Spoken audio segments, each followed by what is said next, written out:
కామారెడ్డి జిల్లాలోని పలు ప్రాంతాల్లో వైద్యునిగా చేరి చికిత్సలు అందిస్తున్న నకిలీ వైద్యుడిని పోలీసులు అరెస్ట్ చేశారు. తెలంగాణ మెడికల్ కౌన్సిల్ ఫిర్యాదు మేరకు నకిలీ వైద్యుడిని గుర్తించి అరెస్ట్ చేసినట్లు ఏఎస్పీ చైతన్యరెడ్డి తెలిపారు. మంచిర్యాల జిల్లా రామకృష్ణపూర్ గ్రామానికి చెందిన రవీందర్ డిగ్రీ ఫెయిల్ అయ్యి డబ్బులు సంపాదనే లక్ష్యంగా స్థానికంగా ఉండే ఆర్ఎంపీ వైద్యుల వద్ద చికిత్స ఎలా చేస్తారో తెలుసుకున్నాడు. తాను గాంధీ మెడికల్ కళాశాలలో ఎంబీబీఎస్ చదివినట్లు అందరినీ నమ్మించాడు.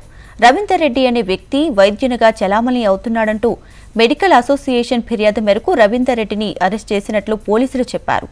కాగా ఇతని వద్ద నుంచి fake Aadhaar card, certificate, mobile phone, ల్యాప్టాప్ను స్వాధీనం చేసుకుని కోర్టులో హాజరుపరచనున్నట్లు ఏఎస్పీ వెల్లడించారు. రవీందర్ రెడ్డి అనే పేరుతో ఉన్న వ్యక్తి అక్కడ ఫేక్ డాక్టర్గా చలామణి అవుతున్నాడు. స్టార్ హాస్పిటల్స్, గోదాం రోడ్లో ఉన్న స్టార్ హాస్పిటల్స్లో ఫేక్ డాక్టర్గా చలామణి అవుతున్నాడు అని చెప్పేసి మాకు కంప్లైంట్ వచ్చింది. వెంటనే టౌన్ సిఐ అండ్ ఎస్ఐలు దాని మీద దర్యాప్తు చేయడం జరిగింది. సో ఆ రవీందర్ అనే వ్యక్తి పరారీలో ఉన్నాడు. మా వాళ్ళు దర్యాప్తు చేసి అతన్ని పట్టుకున్నారు.